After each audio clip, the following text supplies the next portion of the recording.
I should just put the graphic in there. We'll start it like this, guys. How you guys doing? Ooh. I'm not muted. All right, cool. I forgot to put it on the background image. Uh, Anyways, welcome to More Conversations. I am your host. Let's see if it's up there right now. the hostess with the mostest. I know, right? What's up? Let's see if it's up there. It says we're live. We're live. We're live, everybody. With That that, I know, right? We made it, guys. let's see here. I don't think we have anyone yet. And our good friend Stock is coming in 5 minutes. Cool, cool, cool. Well, And then I welcome to don't know more when he will be convers. here. Yeah, well, well, welcome to More Conversations, where it's a podcast where we just talk about random things, because that's what we do, guys. We talk about random things. And random is really good. No limits. So, tell me a bit about your man program.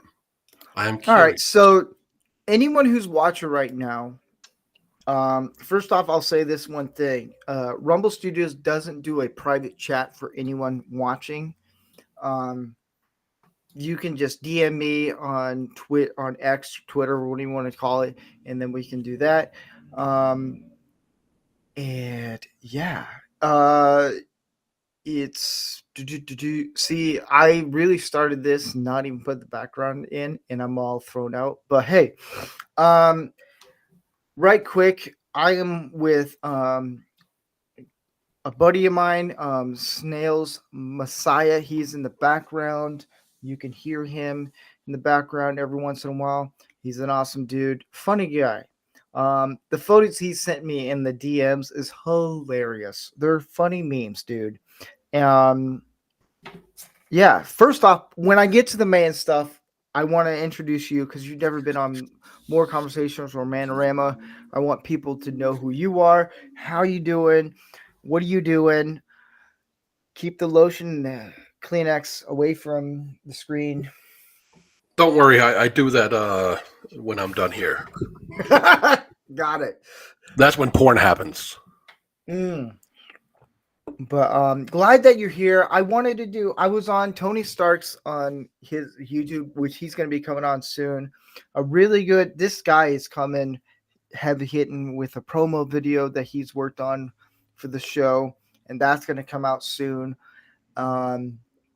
And yeah, he's gonna be on. I was on his show with you, Snail, and I was like, "Hey, you guys ended. How about we just do more conversations? We haven't done that in a while."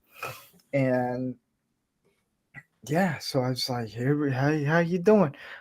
Frank de Jefe 7 says, "Hi, Minana San." Man, I don't even know. You speak in Spanish with me. So you wanted to know about the man stuff, right? Yes, I do.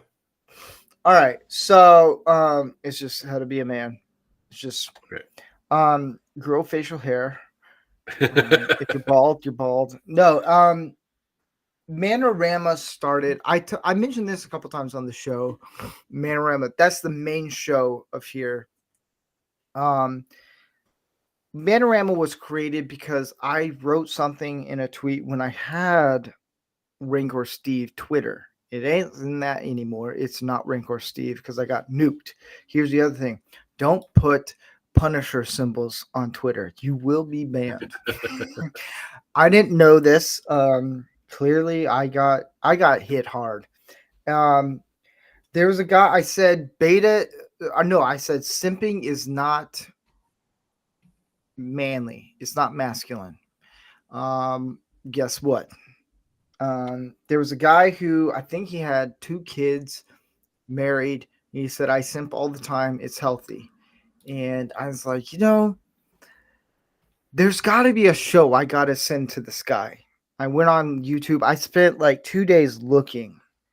And I was like, there's no show that's like, you'll see some shows like gun shows, um, Demolition Ranch, Grantham, all these different like really like masculine shows, Black Rifle Coffee, but they don't really talk about men's stuff. Like their shows is all about guns and all about like manly things, but it's not like life lesson stuff. And I was like, and I told myself I was never gonna do a YouTube show ever again. I told some other friends, I was like, I'm never gonna do a YouTube show.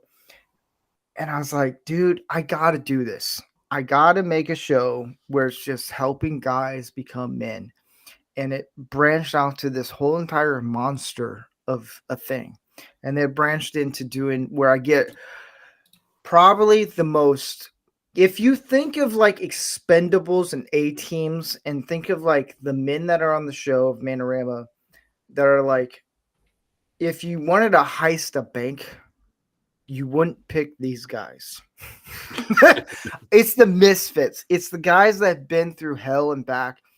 That's what that is. And we all give life lessons on like cooking, guns, what is it? It's just random things. Like we're doing selfishness this week. Like why being selfish is actually really bad.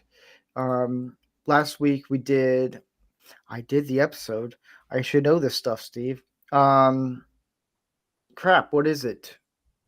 Like we're doing a lot of like what I call righteous life skills. It's like actual beneficial for you. And yeah, it's just us having fun.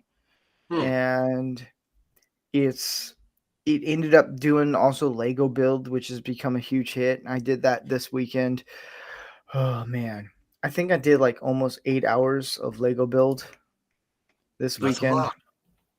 Yeah, it's pretty crazy. So I'm always wondering because I have a background in therapy. Uh-oh. Yeah, exactly. I didn't So get that memo. I'm always curious about, well, what is it being a man? How do you define a man? What qualities do I need to have to be a man? And also, I love history, and mainly because I'm Scandinavian, I like Viking history, and I mix Ooh. some of that in. I like that. So for me, what it is to be a man, it's there's a lot of different ways. It's not about the whole I got silent Rambo up here. It's not the whole like in Hollywood that we see in the movies. Like even that helps a little bit. But it's the sacrifice that we give. It's we're gonna fight this no matter what. Like when there's different phases of a man. It's you have the single men, you have the married men, and then you have the dads. And all three of those are a lot different and beneficial in their own ways. It's like life skills. If something happens, how are you gonna survive in the wilderness? It's are you able to fix things? Are you able to do things? Being humble is another thing. Um, it's like with me and my wife, I'm the first person that's gonna sacrifice my life over my wife because I want to protect my family. Mhm. It's different. It's different things that traits, and every man has different ways of approaching it. That's the other cool thing. It's being a man. It's not one thing. It's different things, but we're all on the same path. If I can Kind of interject thing. here, so if a man works, let's say, 60 hours a week, is that sacrificing his life for the benefit of his family? Hmm. Now is he? He You has a said family. 60 He hours. takes care of them. Yeah, He has 60 a hours, family. 70 Yeah, hours. I think so. Mhm. It's because you're working for your family. You're doing all these things that are helping your family. Like you're the provider. It's I told my wife this one time. I was like, look, I want to get to the point where you get to be stay-at-home mom. And she wants to do the little farm, the homestead stuff. And I was like, you know what? That would be awesome. Like she's gone details on this. Like she's like, I want to do this and this and this. I was like, holy crap. okay, um, let me work on my side to where you get to do that, where she gets to stay home. And I'm very traditional in the sense where a woman is going to be happy when she's at a stay at home. It's it's always been like that, like for a long time. In modern times, it's not. It's a little bit different. A lot of women who are like, I want a career. Hey, if you want a career, go for it. But when women get older, they realize, you know what? I find more joy staying at home, cleaning the house, providing food for you when you get home. Because the husband is providing, working long hours. I do construction, so I'm beat when I get home. I still cook. I Mhm. love cooking.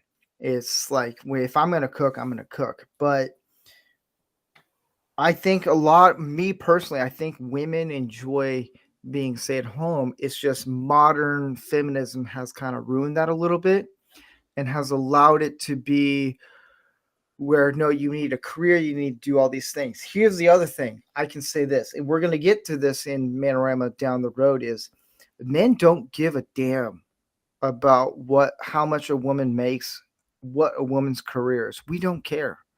We honestly don't. It's like, cool, you make six figures, you do all this stuff. That's cool. I just don't care because my Well, whole point is I'm trying to provide. That's the whole thing. We have a set. And I think Tony Stark is coming in somewhere. It's coming in from my Xbox. Can you hear me all right? I can hear you. Yes. That way, Welcome. Sorry about that. I was just getting things set up for the Jill stream later. And then Gap After Dark said, "Is that an oil spill on your shirt?" Where? He made you look. Ha ha! God dang it. I fell for it, dude. Oh, man. You punk. Hey, well, I mean, providing some video stimulus. We are on Rumble, X, and YouTube. I'm bringing all my content back to YouTube. I am working on a show that is gun related. I don't know if it's going to be on YouTube because of the whole content, because YouTube don't like guns. I want to do a show where I teach people gun safeties and all that stuff. That's going to be pre-recorded, not live. Maybe once a month type thing. We'll see how it is. John said, "Is that Gary?" Gary is not here. Surprisingly, I realized this. Tony, you could probably relate to this a little bit. Anytime I'm on a stream or Gary's on the stream, people ask, "Is Rancor Steve there or is Gary there?" Well, you guys aren't neighbors. You're just coworkers. You got like a whole but we practically almost live with each other. Okay, so here's the thing. I can walk into Gary's house. Like, in Tony Stark and the Iron Man, like, people know his codes and everything to get into the house. Yeah. I can walk into Gary's house, no problem. I'm that close with Gary. But it's weird. Yeah. Everyone thinks Gary is a writer on some of my shows. He is a writer. He's a very funny guy. He is. Talented producer, experienced in what he does. Yeah. Here, let me send. I would like to say hi to Gary. In fact, I want to extend an invitation to him to talk a little bit about the business and some of his favorite props and stuff on the Tower After Hours soon.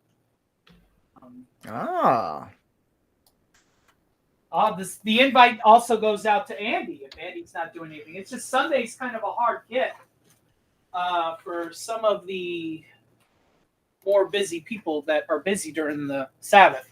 I'll be right back. So I sent the invite to a couple other guys. If Dark Helmet wants to be on, he can. FKH said, "Gun safety. I'll take things Alec Baldwin needs to know for 2." Oh God, yeah. So while they're talking about, I asked if that is a sacrifice for a man, sacrificing himself. Yeah. Then because I always struggle. What is a man? I was born in '77, Okay. and Denmark. The pedagogy. For those who don't know what that means, it doesn't mean what you think. Pedagogy is from Greek to um, guide children. Or adults basically too. But a Mm-hmm. pedagogue is someone who works with children and watches what they do and makes sure that they do what is the best for their formative years. You use pedagogues for a lot of things. So the pedagogy of the '70s was, of course, colored a lot by feminism of the time. That's when Denmark had all the problems that you have now. We dealt with that in the '70s, kind of. Yeah. And then now we're importing the American stuff. But so I am never sure what a man is, but in my own experience, I'm 47 now, and people say, well, men are more stoic, but men are very emotional, I think. So a man's emotional health, where do you place that on how being a man is? So the emotional health, that's a big one because a lot of people don't. Oh, how would you say this? It's so because I'm going on YouTube right now. I'm trying to set this all up because YouTube is all. Have you ever weird. considered a buffer screen while you're, trying to put fires out? I had to use one today. I know, right? I will get back to you right now. I need to do this right quick. We'll just do it that way. Boom. All right. So men's health when it comes to the thing Emotional about health. men, emotional health, yes, is men deal with a lot of emotions. We just don't know how to say it. Like, Mhm. for instance, We can't I was telling articulate. we can, can't but put it's it in just like, It takes yeah, practice. it's like I can go to Gary and Andy and be like, hey, this is what I'm dealing with on a level that I wouldn't feel comfortable. Like, if we know the person, like, if I know the guy, cool. Like, if Gary called me, I'm not going to put him on speaker because he's going to say something that's going to offend someone in the car. If I'm alone, sure. It's that kind of thing. And it's a bond. I can relate more. I can talk more about deep intellectual conversations with men than I can with my wife. And it's not saying my wife I can't. It's it's more of a relating thing. It's how guys talk. And one of the things that my wife, she didn't understand this. I deal with a lot of death threats. Like when the show started, I got a lot of death threats from guys, which was And your weird. mom. My Eh. what? Oh, Canadian Spider-Man's in. What up? Hey, Canadian Spider-Man. Hello. I Wait, dealt with thanks, a Slick lot Rick. of what? I was just inviting. I was saying, what do you say, Slick Rick? Oh, I was a bouncer, so death threats was part of my life. yeah, it's kind of normal for me. It's kind of trolling. I'm like, all right, what are you gonna do? Like, I live in California, but I'm also a cowboy Southern guy. Like, good luck trying to get in. Your night's not gonna go the way you think it is. But how? And I've seen. When I told my wife this, and I showed her some screenshots of some things that recently came up. She's like, how often do you deal with this? I was like, it's daily. I deal with this stuff every day. Men deal with things that women can't comprehend because it's on a different level. It's an emotional point where it gives us stress. Like, how are we going to handle this? And like when I get home from work, I stay in the car for a few minutes. It's not because I don't want to see my wife. It's because I'm trying to collect myself. I'm trying to get it to the point where I don't lash out at my wife for the things I've dealt with. And it could just be a person a reckless driver. It could be a customer. It could be anything of where I'm at. And men deal with, like, here's the thing. If you can look this up on Google, anyone who's watching on YouTube, X, or Rumble, or you guys on the panel, if you go on Google about a woman yelling at, hey, we got Dark Helmet coming in. If you Google how a woman yells at a man, it's like something different. But then if you have it where a man is yelling at a woman, doesn't have to be confrontational. It's like, call this number for the women. And the problem is there's no outlet for men to, like, women have it very, very beneficial when it comes to domestic stuff. It's like domestic issues. They can go to a shelter. They can go to an outreach. They can go to all these things. They can call a number. Men don't have that. We don't. All the guys on this panel right now, we don't have that. Yeah, we go to the pub. Yeah. Here's the other problem with that. Yeah. It is, but here's the problem.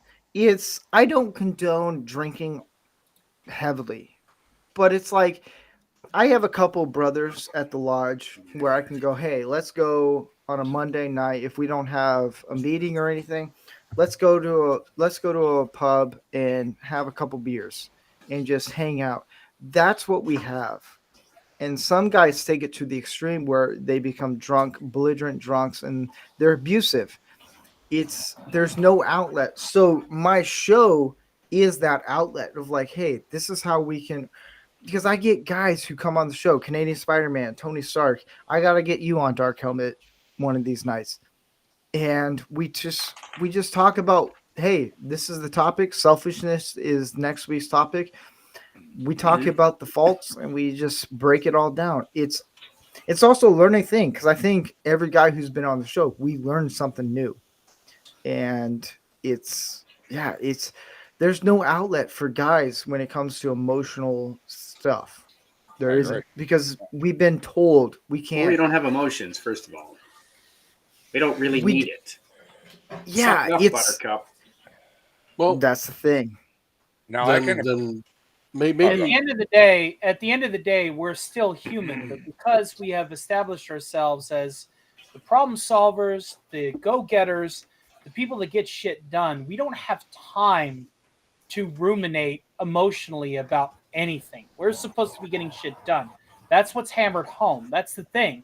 And so when you are alone with yourself and you're in the bottom of your cup, all of those emotions that you have suppressed and that you've swallowed, they come back tenfold on you, and it's too much to bear because, again, we are human and we do have emotional overload. That's just what we are. Can I give you guys a perspective from like some stuff I went through in the past few years? Go for it. It actually works on that. You know, being a firefighter, you know, like say different calls, stuff like that. We have like decompression. My department called decompression. It's where we get together. You know, you can talk about, you know, if there's a particularly bad call, stuff like that. You know, but I look at it like this. You know, going through the stuff I went through for the past 8 years with I'll just say ex-wife now because I'm just using that term just to make it natural at this point. You know, I had nobody to talk to. And that was the problem. I had nobody to get stuff out to. And it just built up. And we're men. We know if you have nobody to talk to, especially other men, it builds up, it builds up, it builds up, and it comes out and it erupts. And it's a horrible feeling. It really is. You know, because it's not that you want to do that. It's not that you're a bad person. It just builds and builds and builds because society. What about writing? You could do that. That don't work for me, but I think it works for some people. I think every man's different. Every man works differently in certain ways when it comes to that. I tried the writing thing; it didn't work for me.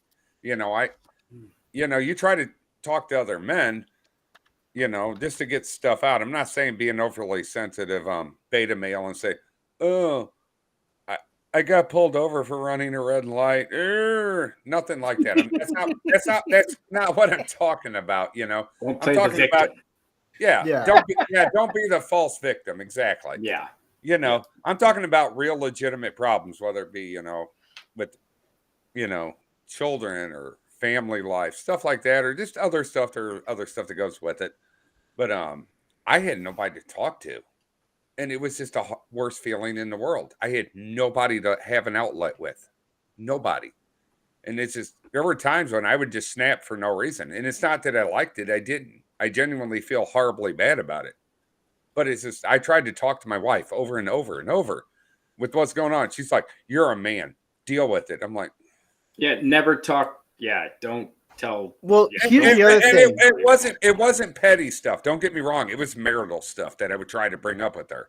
I'm not talking about little petty stuff. If I have little petty stuff, I'd rather just talk to a man about it in private, get it out, move on with my day, which most of the stuff I can, but you can't talk about anything. You're considered weak if you do that now. That's how the society looks at you, because let's be honest, society has gone so hard beta male to one direction that men like us, if we try to get anything out that's legitimate, I mean, legitimate stuff that a man needs to get out, and we all do, we have to get certain things out. You can't talk about it anymore. Right. No. Yeah. Let me not in public for sure. Absolutely. Talk to Jesus, I guess. That only goes so far. That only goes so far. I can maybe I can start it with a couple of days ago. I was told that a boy that I knew since he was like 5 or 6 years old, he just took his own water, and I was crying for 2 days. I was devastated. That's how it is, and but then again, I'm not afraid to cry. I don't like crying in public because I'm an introvert, kind of. But still, that's what I did, and I'm not afraid to say it to people because, first of all, most people in the world I don't give a damn about. I don't care what they think about me. I don't have any interaction with them. Exactly. But also, for my own sake, it is important to me to say, I was sad about this, and that's a start for me, at least, to keep a mental health and emotional health. It's to say I'm sad about something. Just those words. I'm sad that he died. It made me feel really, really bad. And for some, that's enough. But it's a way to practice saying what you feel without being overly, and then I did this, and then I did that, and then I had a cup of tea and I drank it with both hands. Fuck you. Yeah, you got to have the pinky out too. The pinky has to be out. Is that why men turn to the bottle more because we can't talk about it? Tell us how you really feel, Snail. Well, no. So here's something, or I'll let you finish, Snail. Yeah, and I think that is what we need as men if we're going to talk about men's health and why women live longer. It's because we give up. It's not that we give up. It's please, Lord, take me now. It's not that we. I've been married 60 years. Please take me now. So here's a little tidbits. You know how when they always say when you get married you gain 40 pounds. That didn't happen until COVID, because I got married in 2016. So it took me a while. And then my wife was like, we can't go anywhere. I'm going to cook. My wife cooked enchiladas. My wife, I love my wife so much. She cooks like a queen. Like, nice. She does her own. She does her own dough. Like, wow. Yeah, oh man, she got me fat. I hit 153 pounds one time, and I was like, Jesus, you gotta stop getting me fat. That's big. That's big for 5'3". But here's the thing, it is. Oh, dude, when I was hitting 153, I was like, Jesus, dude, I gotta go shopping for new clothes. For 10 years, I'm not buying any clothes. But I ended up with gray hair. It's because of the stress I dealt with not. Because there's some things I can talk to my wife. There's some things I can talk to my family. But when you get a bond with a group of guys, like I can go to Andy. I can call Andy Masterson, and I can call definitely Gary. And I'll be like, hey, this is what even though I work with Gary and I talk a lot about deep conversations. And it helps. if guys just reach out to other people, like other guys that they can bond with, and just have a conversation of like, this is what I'm dealing with. There was a video on YouTube and Instagram. It was from a movie. I don't know. I don't know who. Ben Affleck was in it, and this guy asked him they were all hanging out at the bed of a truck, and he's like, "How you doing?" He was like, "I'm okay." He was like, "Are you okay?" You can tell from Ben Affleck's reaction that it changed into this. I'm dealing with a lot of things right now. Men put the world on our backs because that's what it's engraved. Like there's a point where there's a lot of guys. I'm gonna shit on pop culture real quick. Guys who play video games focus everything on Star Trek, Star Wars, and all this shit going on in the world. I played World of Warships. Or that. Every day. But there's a point where a guy will hit that wall and be like, what am I doing with my life? Mm-hmm.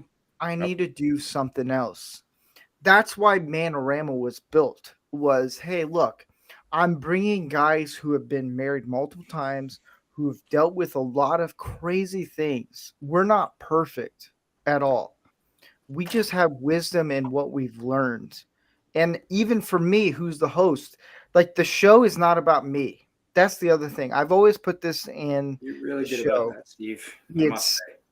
It's about the people, like people who come on the show, Manorama, that's their show. It's not me. I don't talk much during the show. Sometimes I do, but it's about you guys and what you've learned and the experiences and how you can give back. There's nothing. I've looked through it and I've talked to some people and they said there's nothing, and I know this is gloating about the show and about me, whatever, but there's no show on YouTube or Rumble that directly talks about dealing with men's issues. Like you get the Jordan Peterson, you get the Andrew Tate, and you get all those things. That's Fresh and cool. Fit. But Fresh and Fit, dude, those guys. Or They the whatever. Fresh and Fit serves the purpose to a point. Yes. But I think sometimes they miss the point. A lot. Yes. But or the whatever podcast.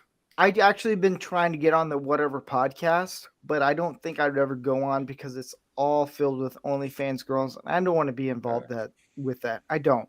Because my brain would just go into how can I insult these people to the point where, they're all dumb. I don't get OnlyFans with all the free porn online. Why would you pay for Exactly, right? That's stupid. But here's the other thing. It's the show. Even this right now, what we're talking about, we're just open conversation and people are just watching us. Men don't have that. It's like I had Tom Connors and Mexican Iron Man one time, and they've all told me I don't know how to handle this because it's not pop culture related. And to me, that was a good sign. How do people that they feel comfortable coming to a show that they're not comfortable with? It's okay. It's, to me, I think a man or a guy or male, we'll just say male in general. Or a woman with a penis. Yeah, like Dylan. Like if you come on a show where you feel uncomfortable, you wipe that's it a good off thing. after you. Yeah. And it's like comedy. If you feel uncomfortable with comedy, that's a good thing. Comedy is supposed to make you feel uncomfortable. And Dark Helmet's Good putting comedy. up a flag. Yeah. Good comedy. Yeah, there is. Yes. Yeah. Yeah. So, But John in the chat has excellent. And hey, Orville Nation. Good to see you too. Hail to Orville Nation. Good to see you, PJ. We got Christopher Dominguez. We got Tim the Enchanter. Guys, I have a call. I'll be right back. So I was saying at the start of this, when I was talking with just Rancor, I have a background in therapy. all right. So this is my wheelhouse. From which side of the couch? Both. Okay. Fair enough. Yeah, I had a fucked up life, and I need to Yeah. get back together. So Been there. yeah, there you go.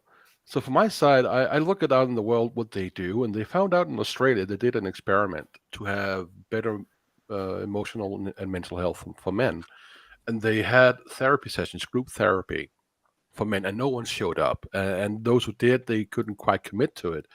Then they tried something smart. Once a week, they would have someone bring in a car or an engine, whatever they need fixed, and they put it in the center of these, I think it was 8 guys. And slowly they started talking about the problems while they were working. Oh, of It's course. absolute. It's true. Yeah. Like it's the same here in the U.S. I'm not a construction worker, but I've helped people work on houses. I've worked in my house. I've had guys over. I've been over to other men's house, helping work in their house. You'd be surprised what we talk about. It's There you amazing. go.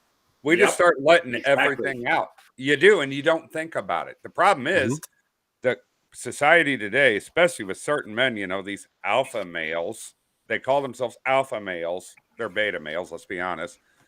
Men shouldn't share their feelings. Don't forget, with we other got the stigmas now. Don't forget, we got stigmas now. men. Yeah. Smack There's my A males. whole new There's tier nothing- yeah. of pseudo masculinity that's ingrained in this stupid posture Or and toxic masculinity. Except for Canadian Spider-Man. He's from Canada, so there's a little beta there going on. Look at him. He's staring at his finger right now. Am I staring at my Look at him, finger, Mom. sir? Look at Is him that what I'm holding his staring cup at? like Hold on, some hold on, sort everybody. of wizard or something. Hey, I'm guys. not staring at my finger. Oh, nice shotgun shell. Is that buckshot or is that got with the slug? Nice. That'll ruin your day. That's what I have for Oh, that's home a defense. slug. That's what I have for That's home a defense slug. in my shotgun is slug with buckshot mixed in with it. But I got a Yeah. question, like men doing this right here. This is what men really do. We sit here, we'll talk crap on each other, but we will support each other. Real men will do that. But that's Yeah. considered toxic masculinity. No, it's not. That's what men have done for centuries. We will sit there, we will pick on each other, we will talk crap on each other, but in the end, we will back each other up and listen to each other. And I have no problem. If a man comes to me privately and says, hey, I need somebody to talk to, I will listen. Because you know what? That's why we have a high rate of men have a high rate of suicide. It's just a fact. It's the highest rate in Yeah, England for men it's- between 35 and 50, for fuck's sake. That's the number one cause of death? Really? Hey, Well, That's insane. That's Canada, also because stop we're thinking of very yourself as a efficient part at of it. England. Hold on, we got to stop this right here real quick. Stop thinking of yourself as part of England. You're a part of the United States. Just accept it. Move on. Yeah, that's true. You're right. Hey, man, you've got the First and Second Amendment. I'm on board. We have barely a First Amendment, and we're lucky if we have a Second Amendment at this point. We have a First Amendment? Yeah, apparently with that visit from the FBI to that one lady. Although I'm still questioning that video a little bit. But anyways, that's what men do, Men, that's how we get stuff out, We'll sit there and like right here, we'll give each other crap, we'll pick on each other. People like, you're all being mean to each other. No, that's what we do. That's how we get stuff out. That's how we bond with each other. You get a bunch of men on a camping trip or a hunting trip, what do? Give each other crap. The whole time. Yep. At John's some got a point, good point. I'll be right Well, back, guys. I gotta Yeah, take go the ahead. dog to the bathroom. Hey, just Canadian. read it out what he if you said. find Yeah, good go ahead. points. Yeah, read it out. John in the chat says, my dog got me through. She's a good listener. That's not a joke. Hmm. You know what's sad? Right before my Yep. wife walked out on me at the end of January, literally said, going to work, see you later, and never came back home and cleared the bank account out. I actually, Jesus. well, the thing was, days prior to that, I was like, you know what? I'm going to get myself a cat. I don't get a dog because I don't have a finished fence in the yard. So it's not fair to a dog to leave a dog inside all the Yeah. time. That's why I haven't That's gotten a responsible, dog yeah. yet. I was thinking of the animal too. So I was like, you know what? I'll get this cat. Me and he came up, we just kind of clicked. It was the weirdest damn thing. This cat got me through her walking out on me. And it's a cat. A cat of all things. I like But cats. every Cats are cool. time, every time I'm down, he'll jump in my lap or he'll walk up Yeah. on the bed. If I'm sitting in the chair, he'll put his paw on my arm and just look at me and say, hey. Some of them are talkative. No, Yeah. he's very talkative. He's very, Yeah. he's very, That's Tony. Tony knows. well, Tony's seen a picture of my cat, but with him, oh crap. Yeah, I am well aware we're talking to cats. I have a hive for a reason. You do have a hive. You have a harem, Tony. You have a harem of kitty. Pussy. These kitty use the same mind. Their brains are all connected. Hey, Canadian, is that legal there? You're darn right it is. I live in Missouri. It's legal here too. I just Yeah. no, when it became British legal, Columbia. when it became here and legal in Missouri, there were jobs that didn't do drug tests that started drug testing people. I'm like, seriously? Yeah. Treat it like alcohol. Is Yeah, that actually, is that 2 or 3 ounces? No, that was one. I got 2 more in the back. I was about to say that's 3/4 of an ounce. Sorry that I'm able to eyeball that. I know that says a lot about me. Yeah, That's it quite started a bit. out as an ounce. but back to the whole getting a cat. I was at a strip club recently, and paraplegic night. The whole place was crawling with pussy. Hi-oh! Hey-oh! Hi-oh! No, but that's the problem, though. I didn't know Europeans had a sense of humor. I like it. Let's go, Brandon. Yeah. But that's the problem, you know. You got these dumbass so-called alpha males out there. Oh, men shouldn't talk to each other ever. No, men and privately should be able to get together and talk to each other and get stuff out. I'm not talking about you're crying because you got a ticket for running a stop sign or No. you stubbed your toe. If you're crying about that, you're a beta male. You are. You But just if you are. shot your own thumb off, that's Or your wife walked out or something like that. I get that. Stuff like that. I understand that. But the problem is you're either told you have to either be completely 100% emotional, let everything out, which you should not do as a man. I'm sorry. There's certain things men need to keep need to learn from and keep bottled up because you learn from that. And you do. Yeah. But you should be able to get certain things out to talk with other men about. There's no in between anymore. There's not. I will say this right before we go anything. If anyone's on Rumble, there is a rant. If you want to donate, I don't know why I'm feeling myself out. Whatever. Hey, it's what I got to do. If you're on YouTube, if you want to donate anything to the shows, podcasts, M.O.R Conversations, Manorama, or Lego Build, there's a Cash App in the description. You can do that. All proceeds go to Manorama. I am going to set up a I think it's underground. It's Tim Ballard used to do this. When he was a part of the company. I gotta know the name. It's like Underground Railroad. No, whoa, not that one. We go dark. To help sex trafficking. I'm gonna set up something for that. So if anyone wants to donate and actually do that, I'm gonna set that up there. And yeah,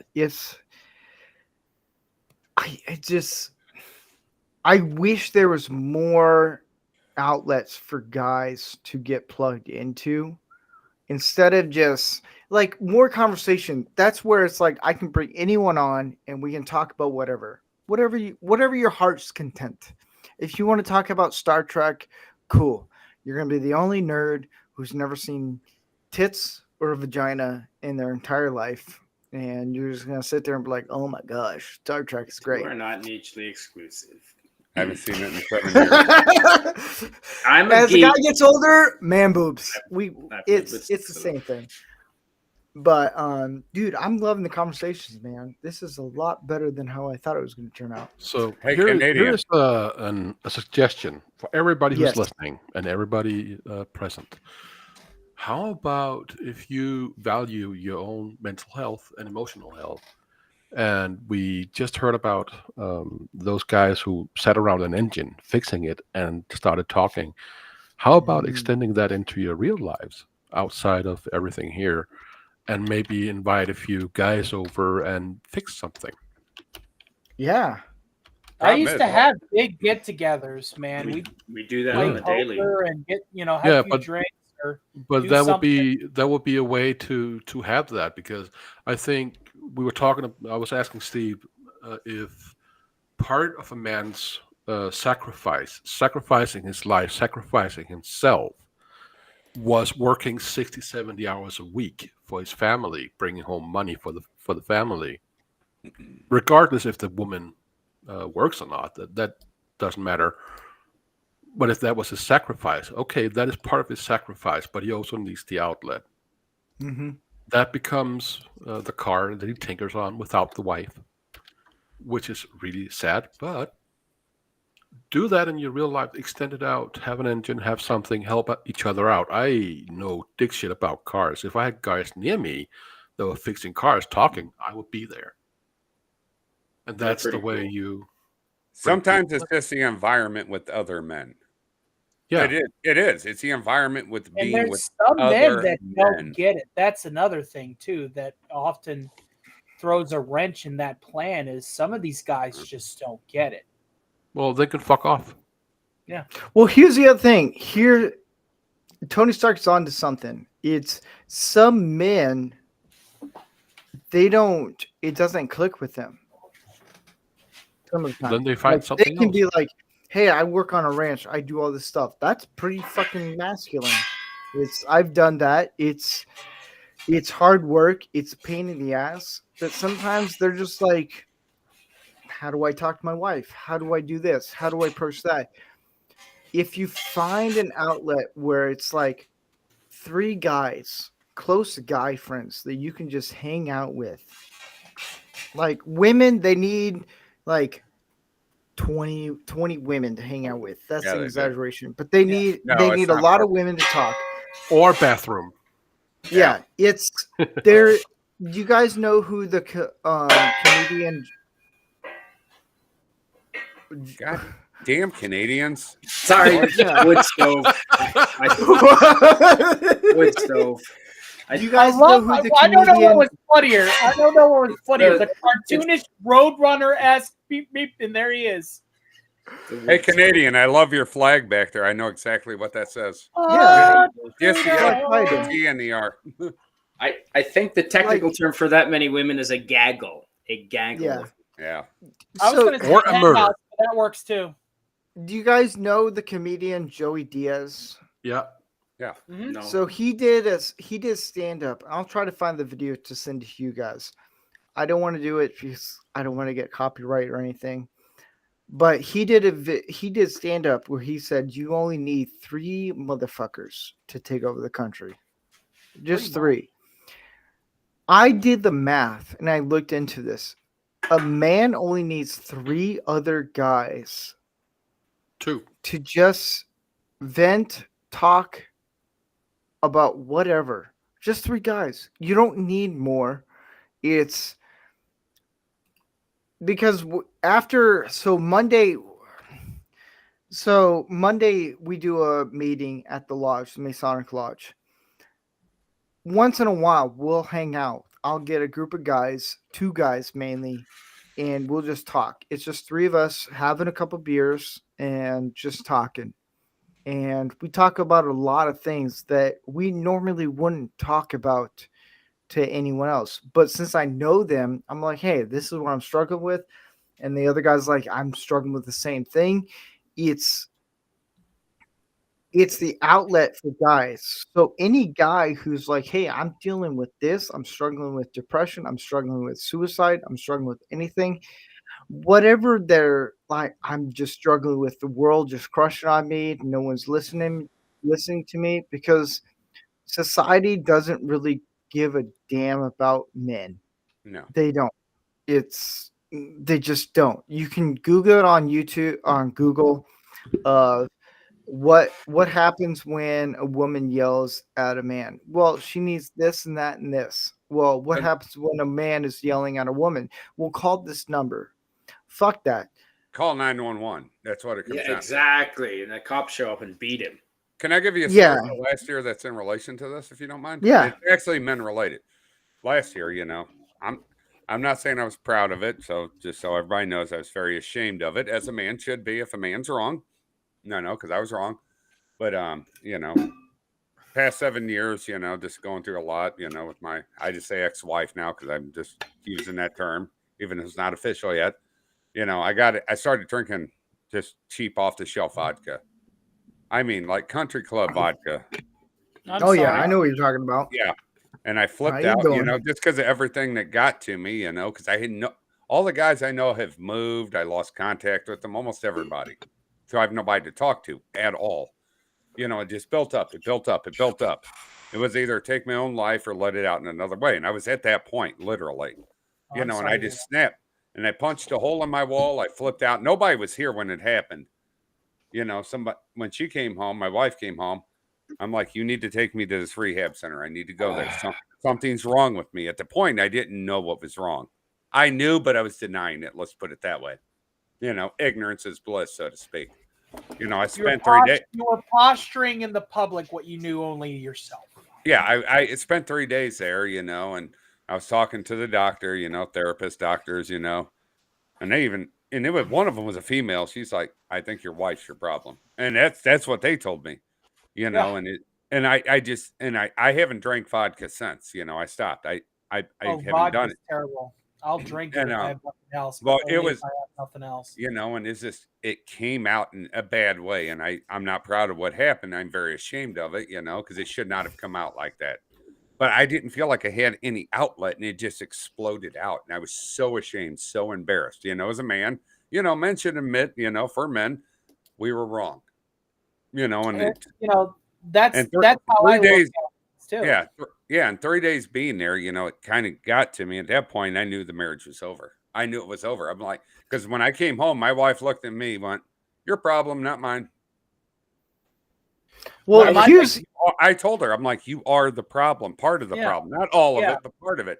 And one thing that I can say in public now that I can confide in with you all as well as anybody else is, I'm not ashamed to admit this when I say that I'm an alcoholic and I'm an addictive personality. And when I latch onto something, I like to take it to extremes. And for a time, that was getting into the direct path of my friendships. But I would always be like, no, I'm fine. No, I'm fine. No, I'm fine. Until it wasn't fine. And I still drink, and I drink often. But now I've took what I know is a weakness, which is my addictive personality, right? That's one of my biggest weaknesses. And I am now getting that fulfillment through being on the air and being an entertainer and being a commentator and all this.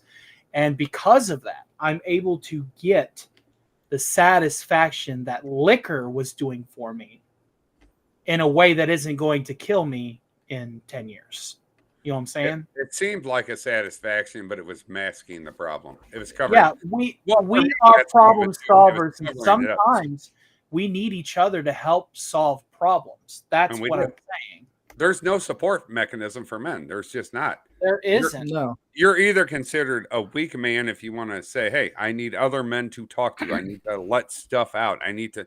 You get a couple of men together around a bonfire. What do? We drink beer. We're not stupid. We get stuff out and we feel better afterwards. Yeah, we do. Catharsis. We do. Catharsis.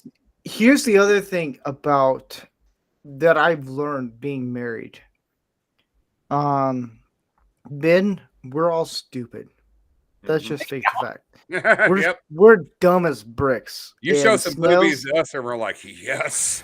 Oh, finally. Boobies, yeah. Snails probably would agree.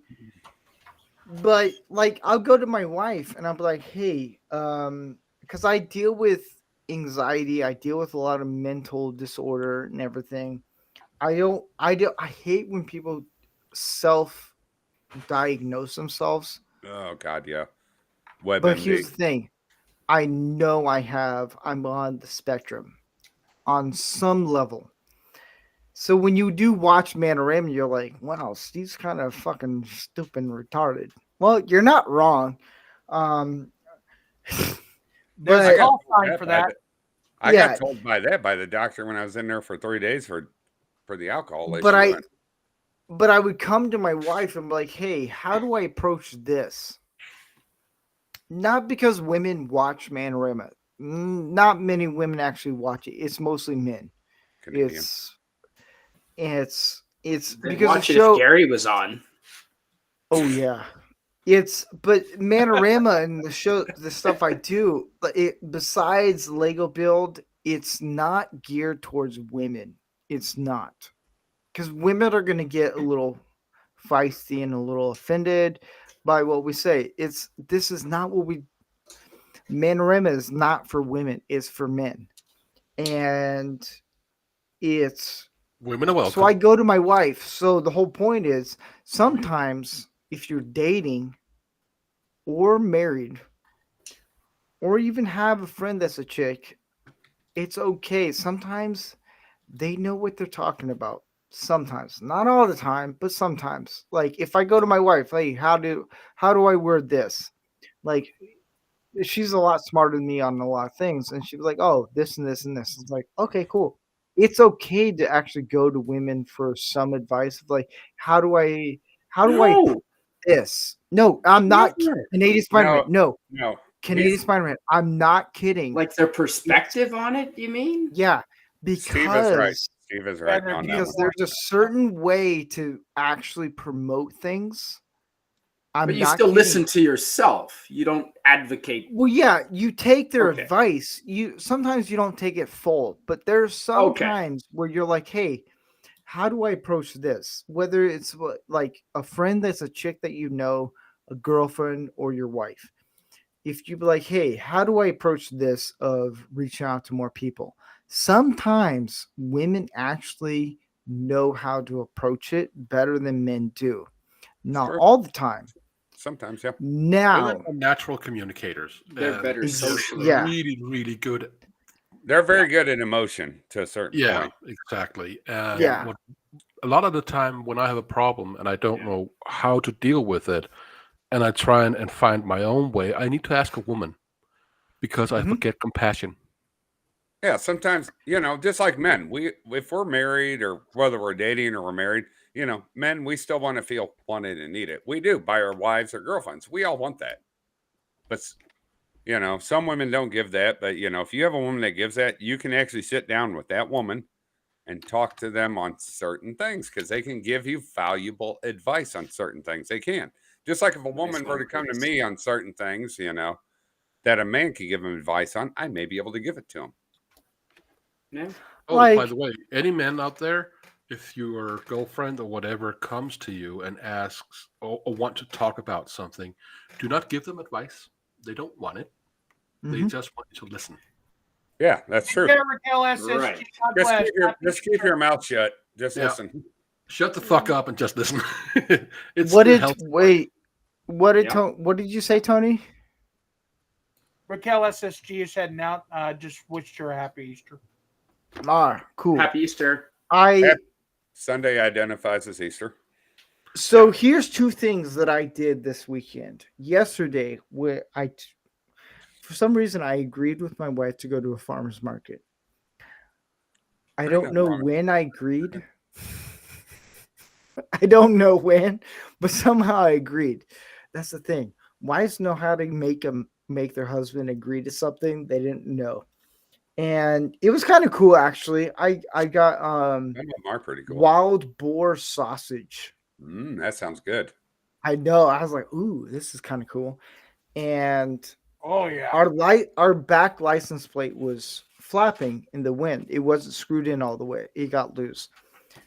And we pulled over and I just screwed it in. My wife's like, oh my gosh, you can fix things. I was like, yeah, like you didn't know this? I built houses. It's a flathead screwdriver. Today we did so my wife wasn't feeling good. She had a stomach ache. She probably ate something. I told her, I was like, yeah, my church is doing a men's conference thing. I do a show about men. It's obvious. I'm going to go check it out. My wife started tearing up and she's like, oh my gosh. I was like, that's the other thing that women, there's a lot. So I did a marriage conference a couple months ago. Trust me on this one. When it sounds horrendous, it sounds painstaking. I didn't want You to do attended. it. You didn't host it. No, because if I did, I'd defend everyone. Okay, you attended it. But- Yes. Okay. I attended a marriage conference. I learned a lot, and it's very beneficial. If anyone who's wanting to get married, who's watching right now, I'd recommend doing it because there's a lot of beneficial things for men that actually bypasses a lot of issues that can come up. And I told my wife, I was like, yeah, I just signed up for the men's conference thing. And she started tearing up. And I was like, you have my permission to cry. Because I knew it hit her. Because I'm actually willing to say, hey, look, I want to work on something in my life. That's the other thing. It's men want to work on things in their life to benefit themselves. Yeah, more It's just, kitty. we just don't Hey, like to Moira. be told, Happy Easter. hey, you need to fix this. Like the other thing, as I'm trying to turn my TV on, the other thing is men, we're problem solvers. If we're dating, married, or whoever, if we see a female in struggling with something, we want to solve it. Well, how's the fastest way I can solve this? Well, anyone, man, Yeah, whatever. Anyone's having trouble. right. But sometimes women are like, I don't want this to be, I just want to be heard. Men don't like that. We just want to solve it. It's, I We don't want to even know where I'm listen. going. What's I your don't know where problem? I'm going with this. We need Whatever. to fix I'm it. going to a men's Yeah. conference. Whatever. I made my wife cry. No, it's true. Fuck, Yeah, we fuck. told- There. Oh, Let's go. Let's go, Give us the Brandon. Coles notes of your problem so we can fix it. Well, it's like a That's few. not what they want. They just Yeah, want but- us to listen, and we have And trouble doing it. It is hard, yeah, for men to listen sometimes because we are problem solvers. I remember it's probably about 10 years ago. I remember I'll hand over my man card to Rancor Steve. Now I'm sitting at a Starbucks having a coffee, and I look over, and that was 10 years ago. I've changed. I've grown as a man. Leave me alone. No, but I Are look you over. sure? Well, my boobs are gone now, so hey, I got that I going. He's knew over it. 6 foot. You man. I don't know. Hey, there's No. new people in the chat. Hello, Suzanne X-Teen. But I looked over and I see one guy carrying a phone recording, and this other guy. I mean, he's just smacking this girl on the head, And I had my concealed carry, which I still do, and I ran over across the street. All these other guys were like, oh, what we should do? Let's call 911. No man wanted to step in. I ran across the street. I get in between me and her and the other guy. He's like, what are you going to do? Well, I drew my firearm halfway out of my holster. And the dude backed up real quick. And the other guy's recording, oh, look, a white guy, threatening a black man. That's literally what he said. It had nothing to do with color. I didn't care about that. And she's holding on to my shoulders. And this black woman, she's just like, thank you, thank you, thank you. And this guy, I'm pulling my arm. There was a cop across the street. He kind of noticed when I crossed the street with her because all the cars stopped. He's like, what's going on? I saw you had a firearm. I'm like, that guy was beating this girl. I didn't know it was his girlfriend at the time. She's like, I'm his girlfriend, or now ex-girlfriend. Yeah. All the other guys just stood there and watched. I was the only one that ran over to try to help her. You're putting yourself in danger, buddy. I wouldn't have done that.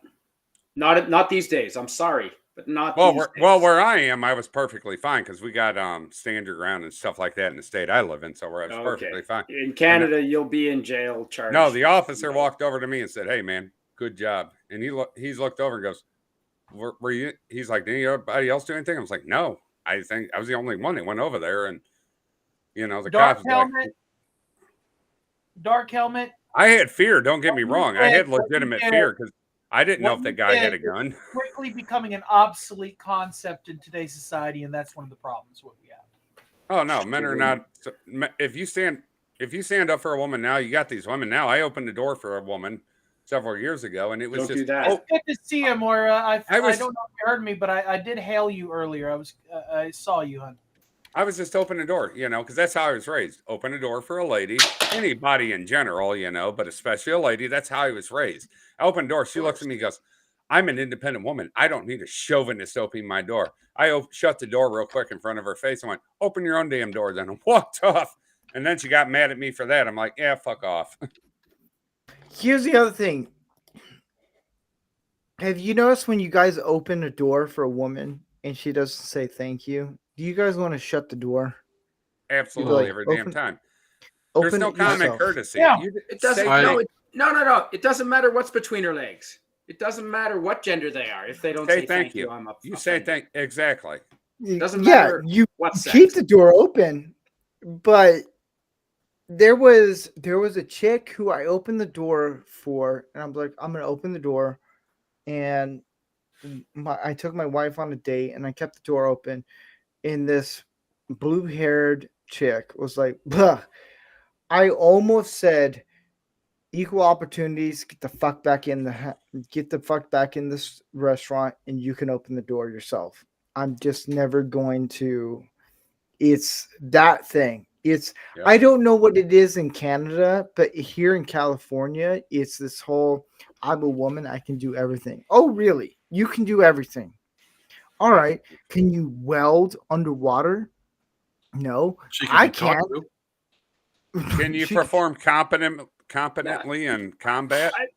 I've never had someone not say thank you when you held the door open for them up here. Ma'am, I'm going to need you to do this triple Man or bypass woman. surgery before the patient. Hold up. I have okay. So actually, someone actually did a cool comment. I'll pin this up right here. If it's where is it?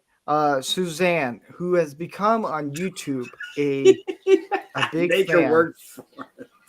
My boy will simply look at the person and say, "You're welcome." That's how See? you should do it. And that is Yeah. a wise way to do it. But also, you have to ask yourself, are you opening the door expecting a thank you? So are you doing it for thank No. you? Do you have, it's an economy here. I open the door, you say thank you. That's our economy. Okay, then I expect why Because a thank you's not worth it. It's hardly worth a thank you. Well, no, But it's if you political get courtesy. people You'd like to be who are in appreciated. there- right? We But all like here's to be the thing. appreciated for our Well, efforts. still, the thing. you have to do It's these common, things it's without common expecting. courtesy. It's still common courtesy. Just don't expect it. I don't expect Right. it, but if I do it, I expect somebody. Well, I don't expect it, but I hope somebody says thank you. That's it. It's common courtesy. If I get a That's thank how I was you, raised. if I get a thank you, great. If I don't get a thank you, great. Life It's goes when on. they say something that is the antithesis of the gesture that I have a problem. Yeah. Here is Exactly. my personality. I will open the door for a woman. I always will. I will never stop doing that. It's just how I am. I don't expect thank you. I frankly don't care that much. It's just what I do. I don't need their approval. I don't need their whatever. I just do it. And that makes me happy because I did something I like to do. It's a courtesy. They don't need to do it back. I frankly don't care.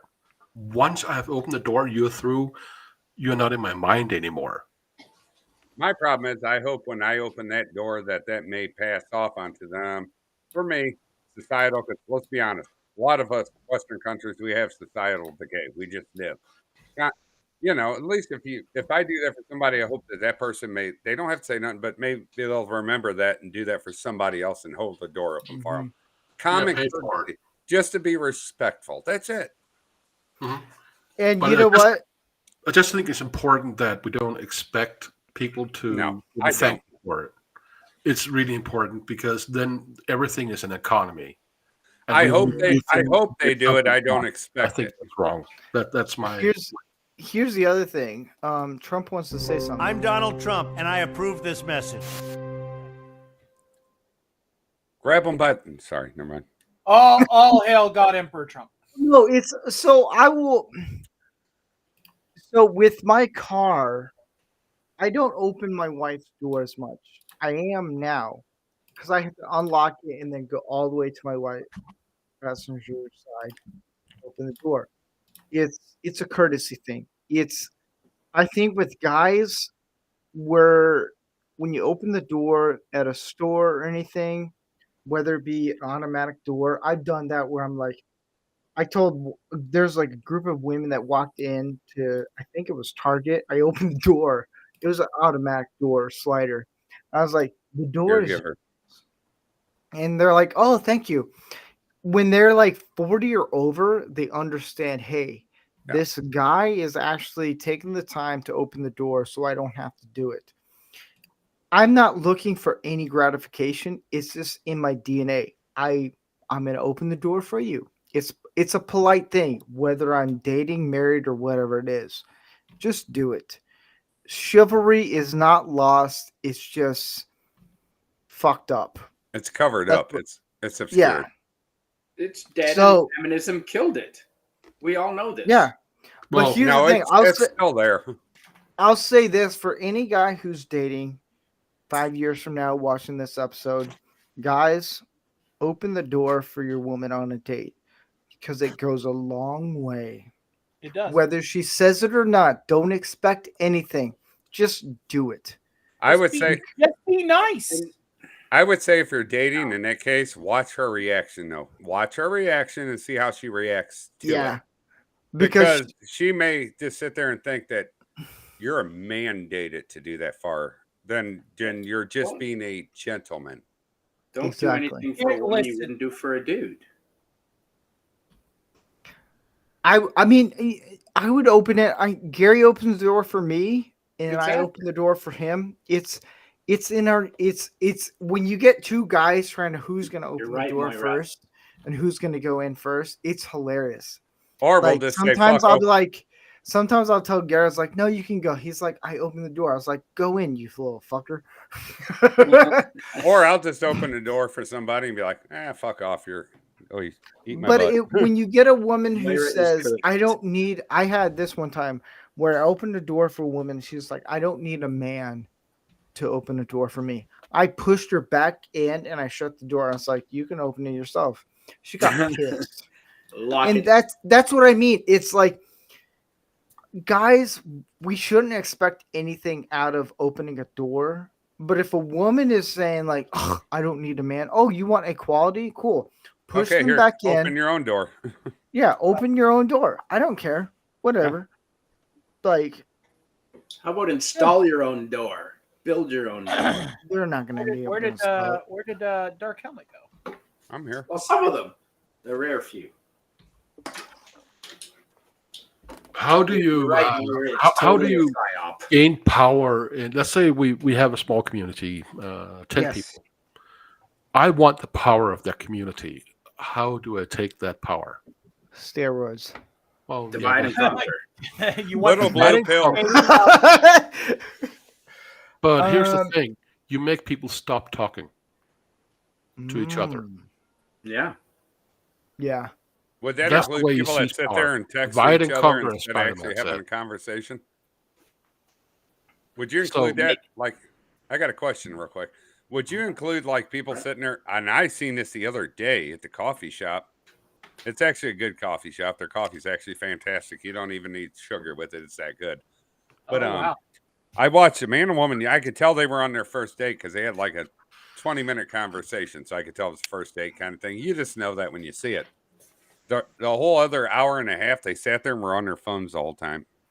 Mhm. Yeah, the date went south. Real quick. I was So like, oh, dude, yeah, it ain't going nowhere. Walk off. I took my wife on a date, and there was a couple I knew. It was their first date. The guy was nervous. He was dressed all baggy shirt, baggy pants, and everything. Like looked really nice, but it's like it's not fitted to him a little bit. I bought their dinner. I was like, you know what? He has no idea. He looked straight out of high school. Has no idea what's going on. I told the waitress, I was like, I'm gonna buy their dinner, which I don't normally do, but I was like, look, this guy looks genuine. He's nervous. He doesn't know how to approach anything. And I went to the bathroom. I came back and I was like, just be you. And it's a beautiful thing. When you see, if you go out to dinner, whether you're by yourself with some group of friends or a couple or whatever it is, a date, and you see this one guy who's on a date who's nervous out of his mind. We all know our first date or I know. trying to impress. Like, we're nervous. Like, it's how do we, because women can, it doesn't take women long to know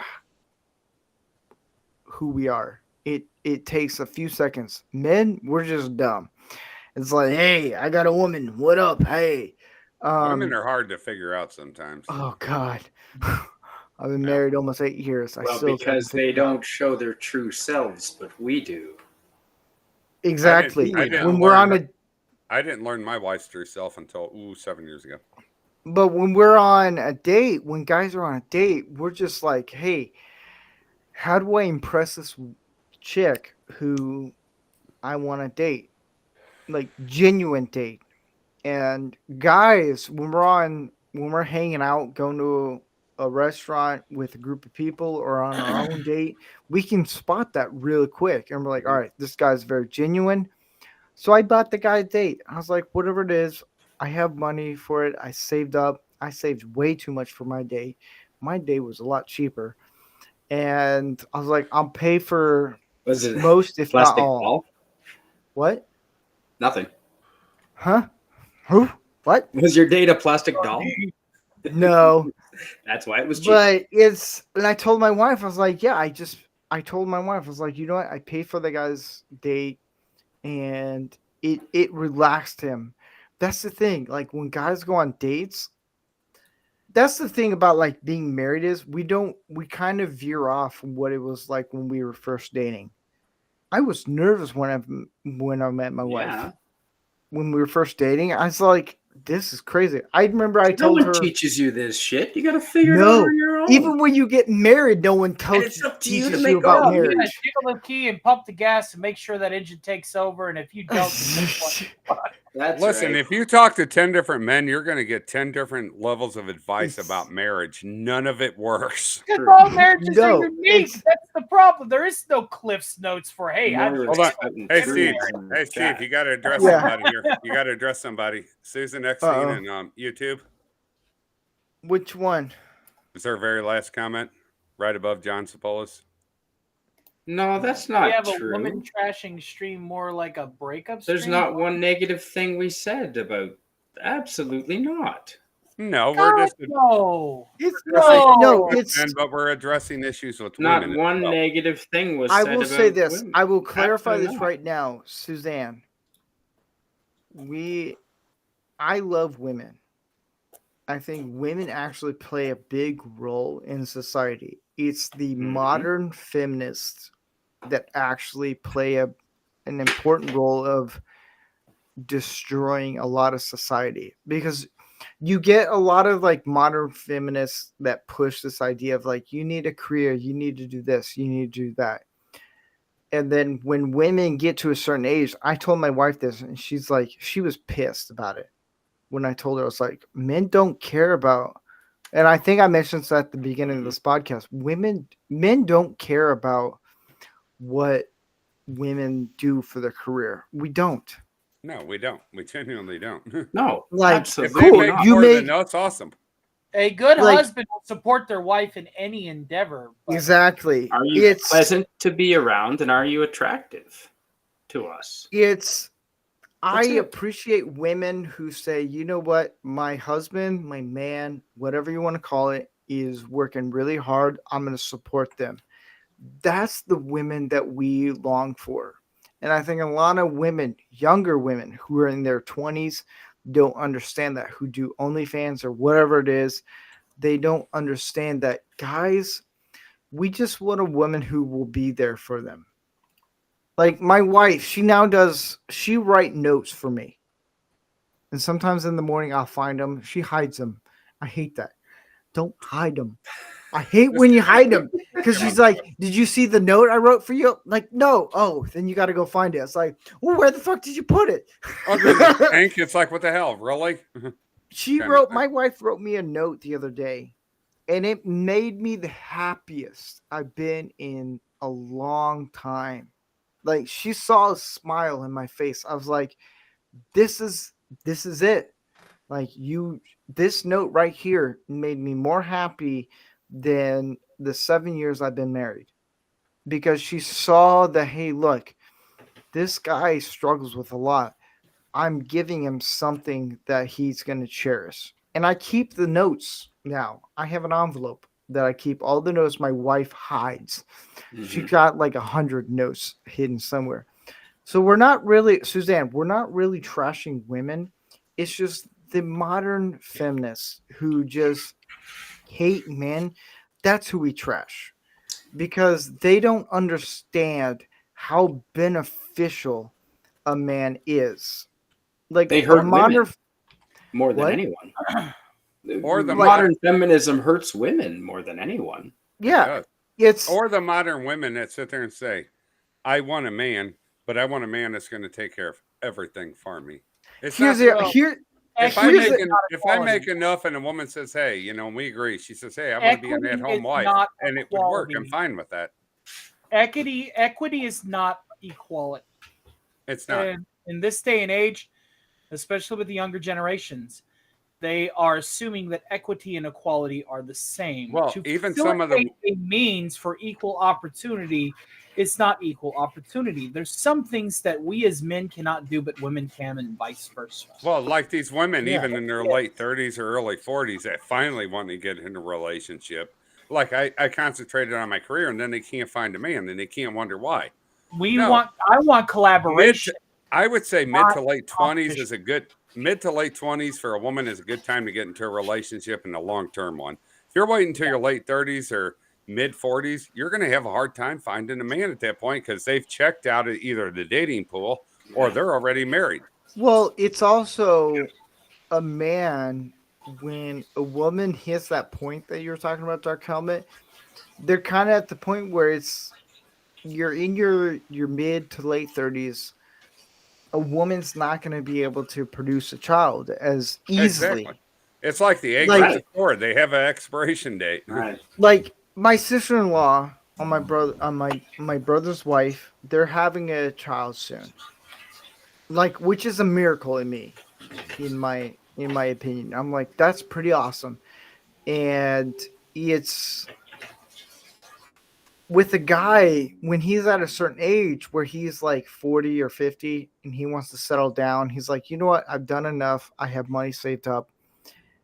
I'm going to have a wife. Okay, cool.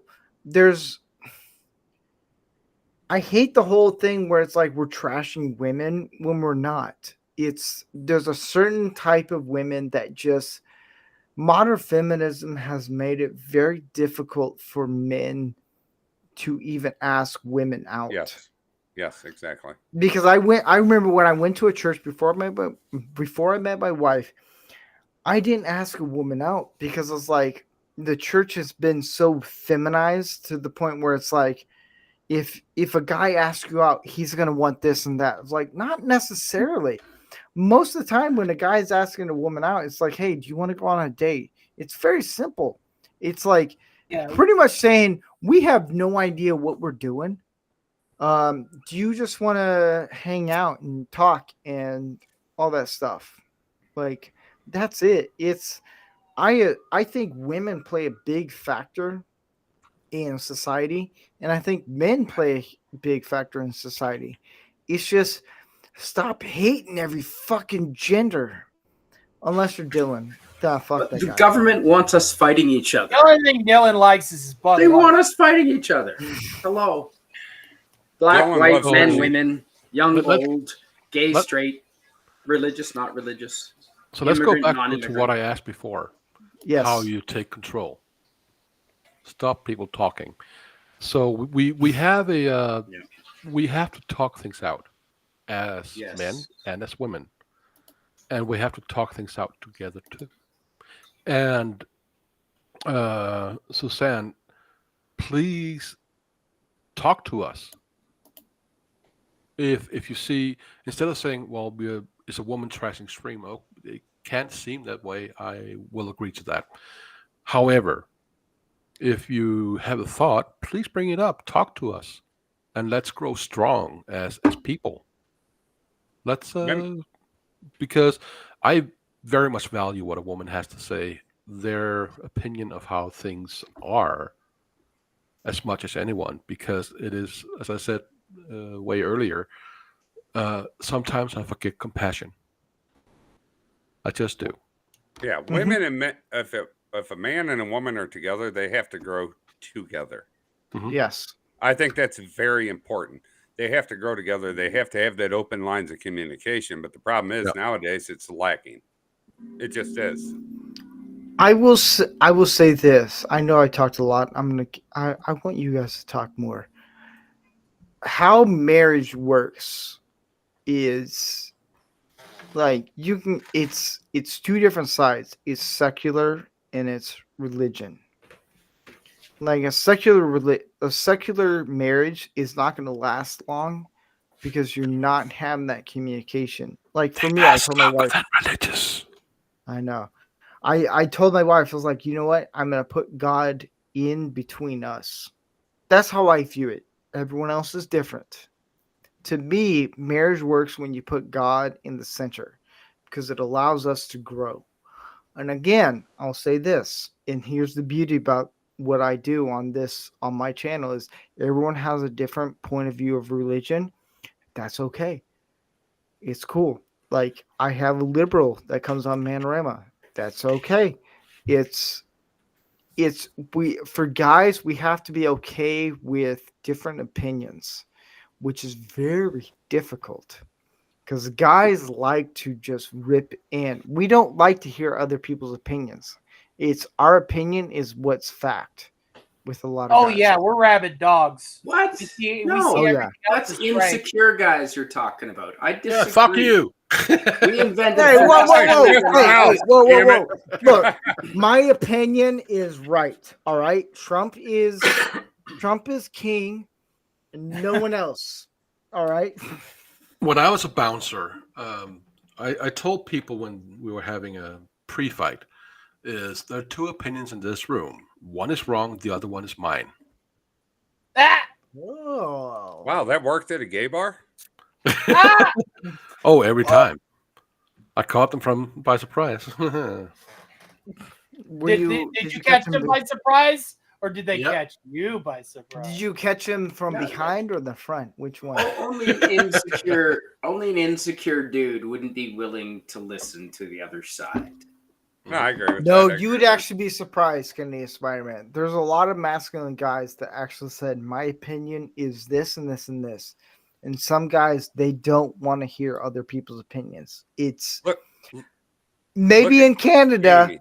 Look at gaming. If you're sitting in like a chat room in gaming, dude, it's just nothing but so-called alpha males. I'm right, you're wrong. Yeah. I think men just need to be like, hey, look, with different opinions, it's okay. Whether you hate it or not. Look, there's a guy who rags on me, who's a liberal and socialist liberal. I'm like, Spider-Man? no. I'm a libertarian, dude. In my head, I'm like, you're wrong on every level. But it's like, you know what? I'll listen to what you have to say. It takes a lot. I'm a snail. I know you are. You take probably what, an hour to get to the topic. Yep. You're a snail. You Yeah. sound a little salty. What's another conversation we can talk about? We went in depth, man. Well, I like this. It gives us a chance to. You had an Tell off-topic each other what we panorama think. episode. I know. We went in depth, man. This is a good one. It's all the things, like, trust me, I want to talk about how eventually I want to talk about how, like, should a man pay for the date? Like, all that stuff. Not on the first date. No, it should be mutual. It should be a coffee date only on the first Well, date. here's the other thing. All right, since we're here, who should pay for the date? Who asked the person out? No. Should pay for That's the always date? the dude.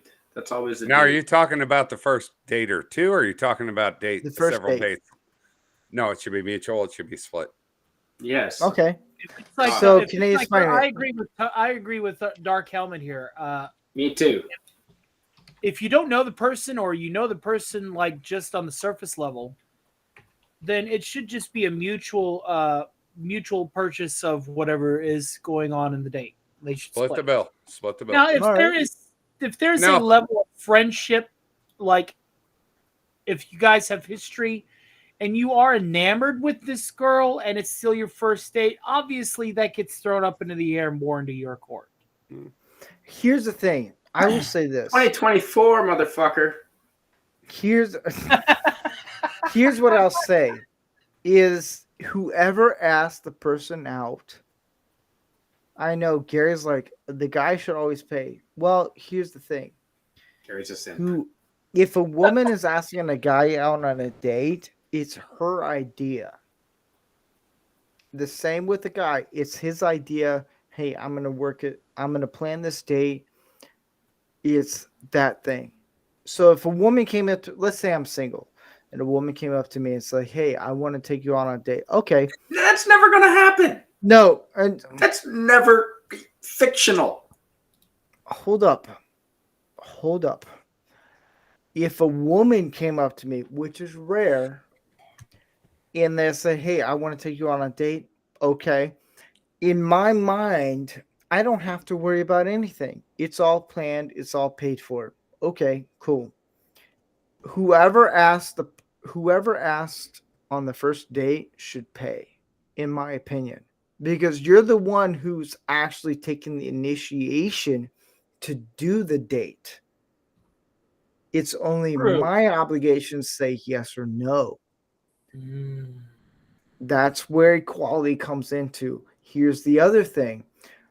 If a woman came up to me and said, hey, I want to take you on a date, cool. You're taking care of the meals. I'll buy the drinks. We're going 50-50 on this. Doesn't matter. In my head, I'm going to have money saved up. I'm going to buy the drinks, which is going to end up being costing more than the meal most of the time. But by default, technically. Yeah. Now, if a woman comes up to me and were to ask me and said, hey, I want to go, let's go on a date, but we're going to split it the bill 50-50, clean across the board. That's fine. That's different. I don't have an issue with that. But, I believe a first date should be like a coffee date. You sit there, you talk, you just get to know each other. Yes. Then that's all right. I got a funny one. Yours, she pays for hers. I agree. Yeah. I got a funny one. FKH, I think it's John or Jim. I don't know. He's going to be like, it's John. He said, Rinker Steve, what if a guy asks you out then, Steve? Get the fuck out. Right. No, I'm like a friend. Like if I say, hey, Steve, no, let's go for a beer, am I now as buying a gay beer? No, he means as a gay date. No, I don't think he does. He means No, I think he's serious. I don't. Let's take it both ways. Haha. But okay.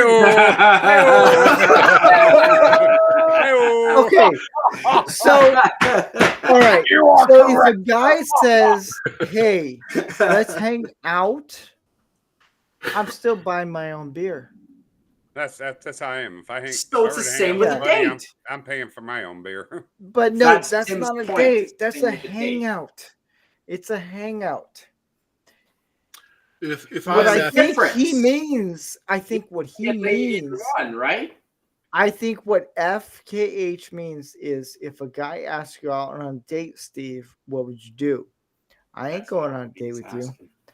No. Sayonara, muchacho. Yeah. I don't roll that way. Actually, sometimes I go to gay bars just to get compliments. Here's the other thing. I'll say this. All right. Now that you mentioned this. It's fun. I remember when I was in LA. You guys are going to love this. This is a funny story. So I'm from the Midwest. I'm Southern. And I didn't know about the whole gay community at all. Like, moved to LA. I was like, dude, I don't know what's going on. I had a couple friends who were like, hey, let's go to the Bear Bar in LA. And I was like, Bear Bar? So I was like, all right, wear flannel, look masculine. Look, here's the thing, guys. Don't go to any gay bar with a flannel shirt. Here's the upside to that is, if you look good at a gay bar, you will get free drinks like nobody's business. I had 4 drinks lined up for me at this bar. And I'm like, all the guys knew this guy is not what we think. We're not gonna hit on him. We're not gonna do anything. Right. We're just gonna buy him drinks. I had 4 drinks and 1 in my hand. I was loaded I was like, I love this. Now I know what a woman feels like when you Steve's get the not first. wrong. Free Hey, drink hey. you have to put out. Hey, Steve, Here- remember? I don't know. No, it was hilarious. I'm like, Pat, dude. Man I or don't- woman?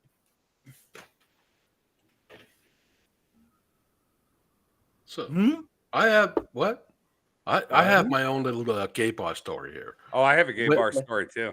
I'll wait. Yeah, I Wait, went. Snail. Let's listen to your Snails, and then we'll get to you, Dark. Okay. Go ahead, I Steve. went to we were a group of friends, and one of them happened to be gay.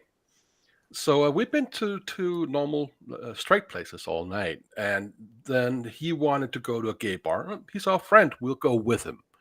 And in Copenhagen, they had this club called Pan, and it was 3 levels of this club, gay and lesbian. And one of the guys in the group, he was really well built, a handsome guy, a good body. And us others, we were just, whatever. So at one point, some guy without a shirt come dancing over, and he's really interested in our friend. And our friend didn't have the base relationship with gay people. And I had to save him somehow and not make a scene and all this. So when the guy came closer again, and my friend was really, clenching his fist, I told him, if you do not stop looking at that guy, you're getting on a collar next time. The guy, he understood, you have a sub-dom here, and he just danced away. I saved my friend and everybody else. It was hilarious. And he didn't know how to respond. I was dead laughing. Right. So, So yeah. what's your gay bar story there, Dark? Hey, I don't know if anybody remembers. Remember, what was it 2011 when Joplin, Missouri had that F5 tornado that ripped through it? Yeah. Yeah, well, being from St. Louis County, a bunch of us firefighters went down there. And one of the guys that organized it, we actually went and stayed at the Joplin firehouses down there for the whole time. They gave us room and board because we were helping them out. One of the captains from the firehouse, he's like, hey, you guys been working hard for, we're paying for you guys. We're going to take you out to a sports bar. Apparently, he didn't know the sports bar apparently turned into a gay bar at some point. Oh, no, I'll tell you this. We actually had a blast. They were actually amazingly, it was a good time. We walk in, there were some drag queens up there doing some comedy. We're like, he looks at us and goes, oh, damn. And we had one of the gals with us. So she was a firefighter. She was a lesbian. She goes, I'm pretty sure this is a gay bar now. And they walked in. They're like, everybody stopped in the bar. They all looked at us, because there was a group of us. Were you dressed like firemen? No, we were in regular clothes. Aw. But the thing was, they all stopped. Exactly. And they all stopped. And they're like, they looked at us. And they're like, are you all firefighters? I guess they just kind of knew because kind of our haircuts and the way we presented ourselves. I don't know how they just knew. We're like, yeah, we're from St. Louis County. They're like, oh, food and drinks on the house all night. We had nothing but a blast the entire night. Nobody did force anything off us. Nobody hit on it. We had an absolute amazing time. We drank a lot of alcohol. We went back to the firehouse stumbling in, and the on-duty captain looks and goes, how much did you drink? He's like, you know what? I'm not going to ask. Just so everybody go to bed. Oh, dude. We dang near cleared the bar out. It was such a blast. We had such a good time. I think a lot of gay bars, I went with a group of guys and military guys. And I was like, let's go to this bar. I didn't know it was men's night in Santa Monica. I didn't know. I was like, hey, let's go to this Irish pub. We cleared out all the drinks. It was Midwest military guys were there. Like, let's drink. That's our only point. And it got to the point where they're like, look, we're running out. And we didn't spend a single dime. It was all the guys. All the gay guys were just buying our drinks. I was like, all right, that's cool. I understand women now on that side. Yeah. I'm like, ooh. I understood women after that incident in 2011. I was like, oh, now I get it. Yeah. I have Not a story so much about now. military people. So here it goes. The first time I was in the States, it was back in '96. It was election year. And I had my uncle and my dad was there, my mother's brother and my dad, and a friend of ours. And they go to a bar. I was only 19, so I couldn't go along, of course.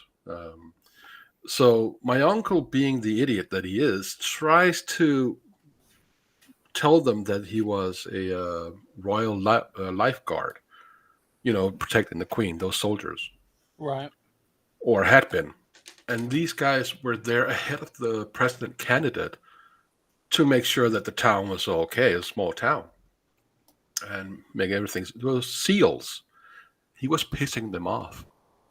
At the end, our friend who had been in the Merchant Marine, he had to tell them, please do not kill him, took him outside and let him sleep it off out there.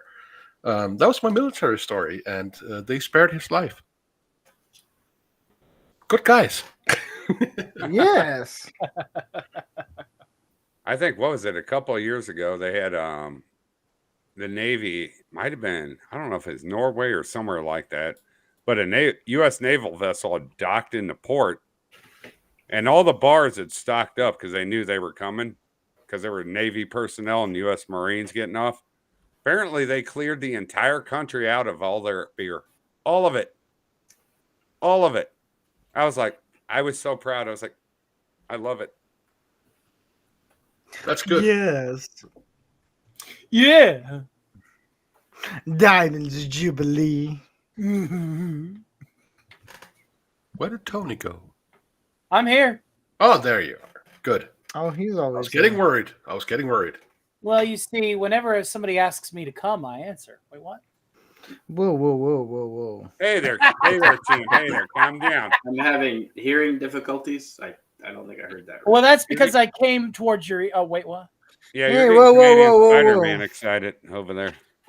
So, when you come in a woman, what do you call that?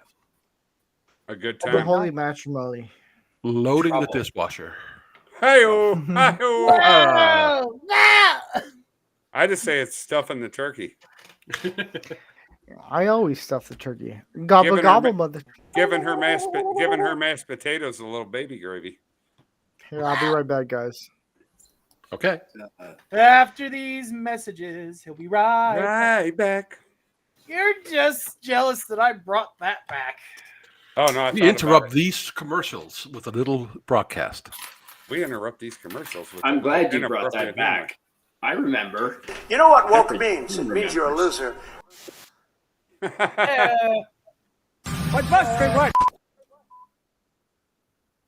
God Emperor Trump is attempting to hijack the broadcast. Shall we? All men and women created by go. You know the thing. You know the thing. Oh God, that's so embarrassing.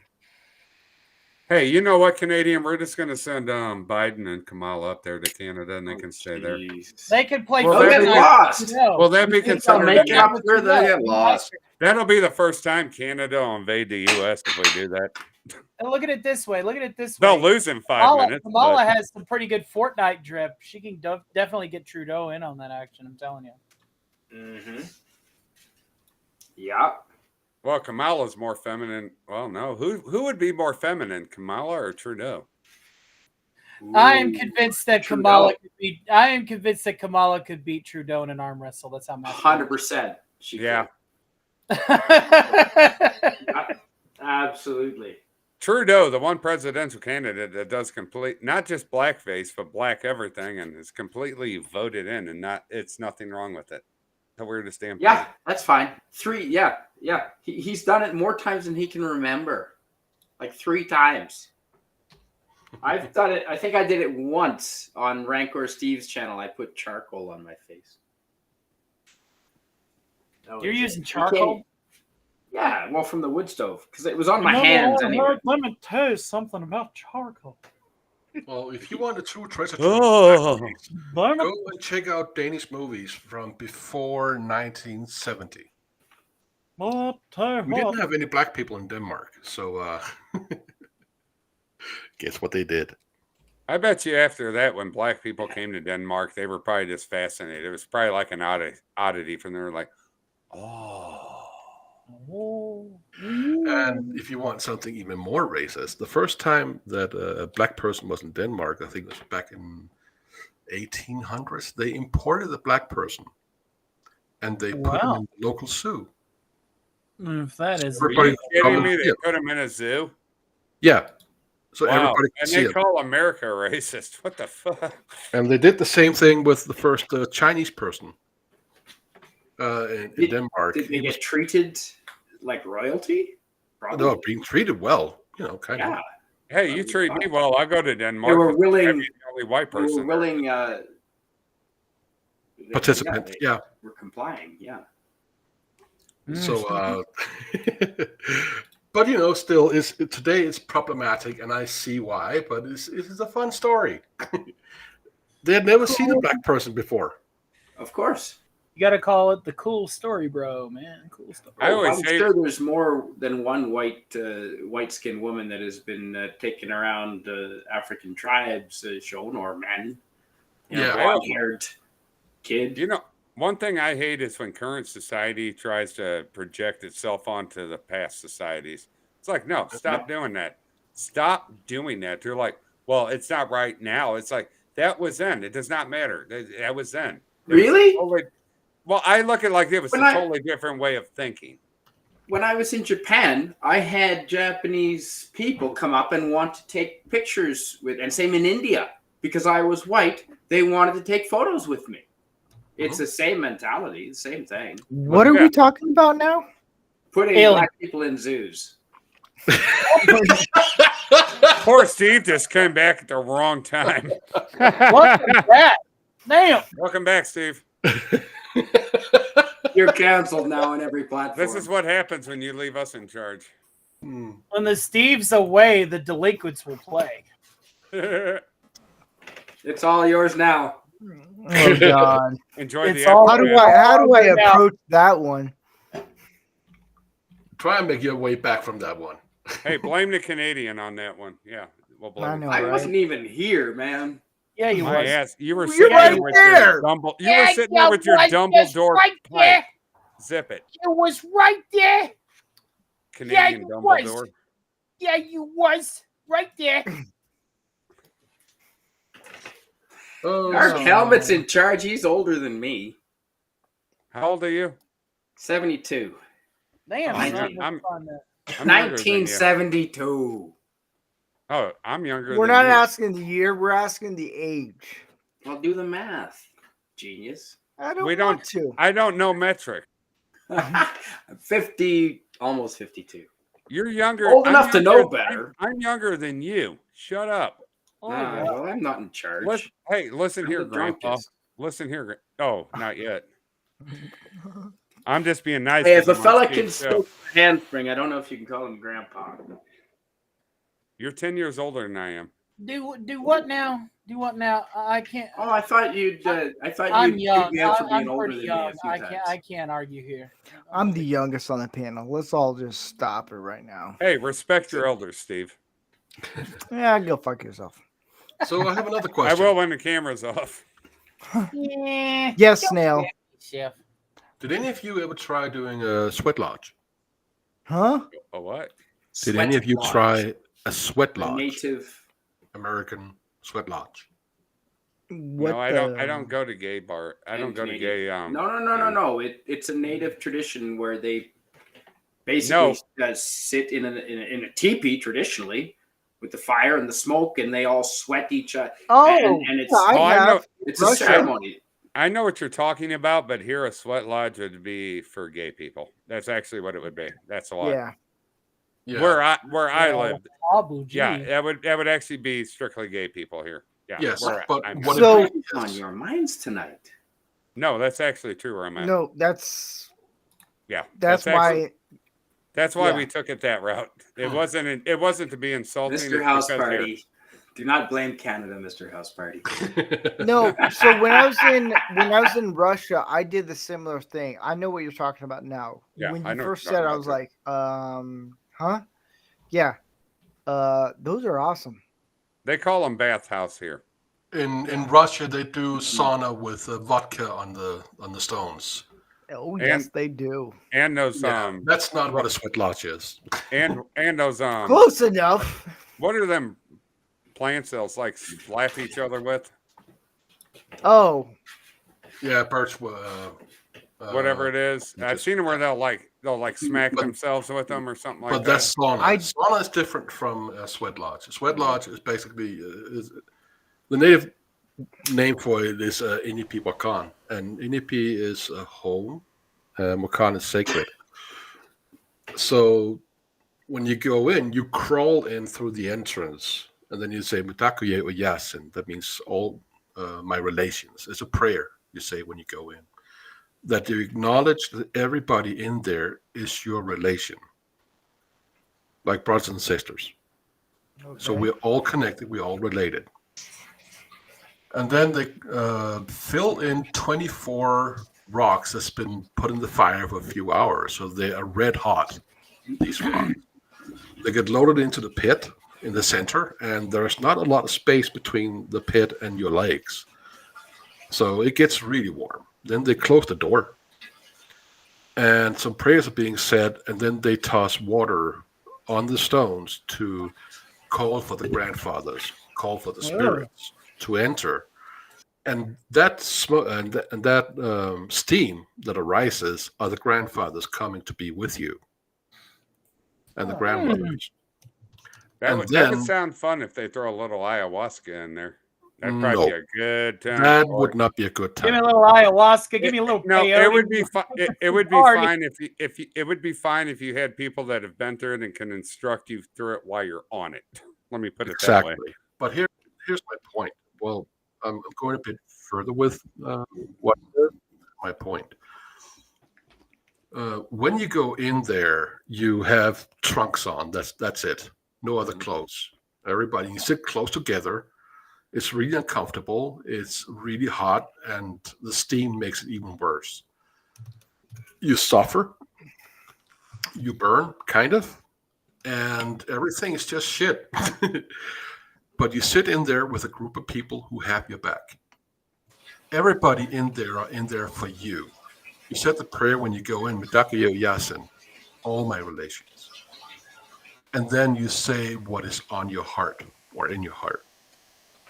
You speak truth, nothing else but truth. Whatever it is, and everybody in there, if let's say I suffer because I don't feel like I'm man enough, and they go, whoa, hey, because they acknowledge this is how we feel sometimes as men. And it's strictly separated between men and women. That's native way. And in that, you get to say everything, and it's very hard to lie when you're suffering.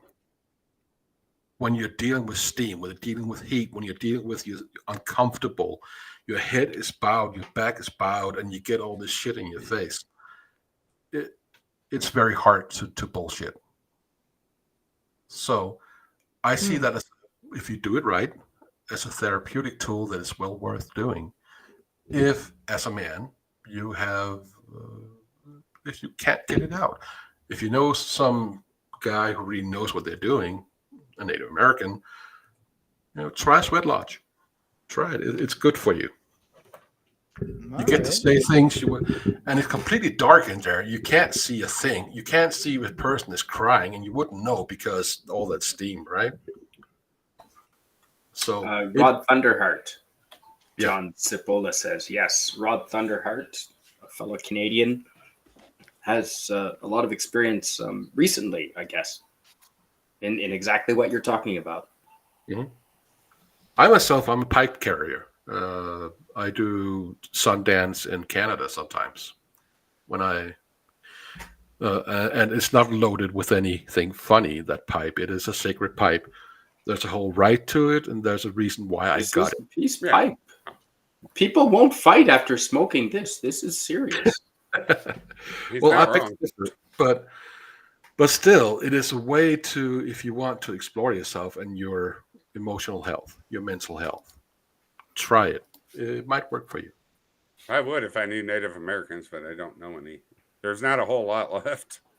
Rod Thunderheart is Native Canadian, and they're essentially I all said North Native American. American, not Native They Canadian. don't recognize And the border. They check- can Native freely come and go. America No, they as they They would can be come and native. go. Well, no, they would actually be Native North American. Yes, I guess is how they would call it. I think they can go all the way I was to being Mexico. I was just being sarcastic. Mhm. I don't know. about that. Mexico, I think, is very hit or miss with that. Mexico. Well, it maybe it depends on their traditional like ancestral. Well, they probably went down into Mexico, but I think Mexico back. Well, Yeah. they went from South America, and they Yeah. spread out from the Aztec. You have the Hopi, Navajo, Arapaho, No. all the hosts. Haha. And they found Chinese anchors off the coast of Peru. So there's There you go. Chinese possible influence in South America too. How crazy is that? And they're like 1,200 years old. There you Let's go. be honest. We're all intermixed with a bunch of stuff. Let's be honest. I mean, the Yeah. Chinese technology, man. I don't doubt they could sail that. Well, you far. have the Vikings. the did. Chinese, I think the Vikings were the only. The Vikings came here thousands of years prior to Europeans did. Honestly, Yeah, Well, they I were think- Europeans. they were well, Europeans. no, I'm talking about the Europeans we know, like British. Right. Mhm. No, You and know. well, we know it wasn't the French. Oh God, no. But they would have come serious. over, saw the Native Americans went. We But the surrendered. Chinese could have done the same thing. Like if the I have no Vikings doubt. could, the Chinese very easily could have come across to South America. There And maybe are. even the I mean, how do you Egyptians. explain? There's also Egyptian stuff here that they found. Yep. Egyptian era stuff. You're welcome. but again, I would highly Hey, you be advise quiet. if any of you have the chance, seek out a sweat lodge Yeah. with good people. That's the problem. Don't go with new age people. They suck. or um, the I'll go with Rod touristy stuff. Thunderheart. There you go. I will go with In Rod. Rod Thunderheart. we trust. And In Rod. Rod I trust. Friggin' right. But it's very humbling, and being humble is sometimes needed. I would love to Yeah. experience something truly Native American, not the touristy crap. I don't want to deal with that because I have Native American. You in don't my- want to take a poncho ancestry. off of a wooden Indian? Come on, those are the best. No. If I want to experience something Native American, I want it to be real. I want it to be traditional, and I want to experience the real thing. What Mhm. state do you live in? Well, I live in Missouri. Sorry. I think the nearest would probably be Oklahoma, maybe. Oh, okay. Well, you have Yeah. reses all over the place, and if you go to those, be careful. That's Just, the problem is you have to avoid the touristy stuff, Yeah. tourist traps. So You if have to anyone be- out there near Missouri, knows anyone who does sweat lodges, you can reach out to our Lord and Savior, Dark Helmet. Yes. In order to be humble, though, Snail, one has to be secure. I think in themselves, a little confident in themselves, and that's hard these days for a lot of people, right? We do need a little more humility. We do need people to be a little more humble, especially these days. Maybe they're not always right. It's hard to have a discussion with the other side if no one's willing to be humble and perhaps admit Mhm. they were wrong, right? Mm-hmm. Yeah. Very true. Very true. And we need to get rid of this insecurity, absolutely. And it seems to be, and the way you get rid of insecurity is to accomplish things and do things, and maybe that's part of the problem these days. And be honest with yourself. Like actual accomplishment, not because you got a participation fucking badge. Like I actually accomplished something and I earned that trophy. Mm-hmm. That's I like if Give you're you a wrong. badge. Yeah, like if you're wrong, admit you're wrong, and if you have to beat yourself up a little bit, I'm not talking about in a toward a negative way. Beat yourself up a little bit. I've done it where I've beat my own self up. I'm like, hey, you know what? I was wrong. I messed up, and I learned from it. Come back stronger. Well, on that note, I want to say these conversations have been awesome. I got a dog that needs to go to the bathroom and going crazy right now. I just want to thank everyone who's. I was about to What? say I was about to head out. I gotta get ready for my stream over at Chill. Well, Yeah, I know some of you guys, it's getting a little late and all that stuff. I didn't want to keep you guys. I wanted to do about like maybe a couple hours of doing more conversations. I want to thank Tony Stark, Dark Helmet, Canadian Spider-Man, Snails. You Snail guys have been Messiah. really- Snail Messiah. Snails Messiah. Sorry, my bad. You guys have been really awesome. I love the conversations that we had. I know there's been some people in the chat were like, whoa, whoa, whoa, whoa. And we corrected it a little bit. But this has been a fun conversation, man. I love it. So that's what we do here at Manorama and all this stuff. Manorama's on Tuesday. What am I talking about? Difficult I don't know. conversations. Yeah, it's Manorama, more right? conversation is more of Manorama, but with other guys that come on and we just talk about things, man. It's an open conversation and we had a blast. I did. And on that note, I will pull up our final bye-bye. Let me get this up. See, I should get this all ready, and I don't. I don't know You need why. a producer. Look, I do, and I don't. On that note, I want to say thank you, everyone. And we say bye-bye. Bye-bye. Bye. Bye-bye.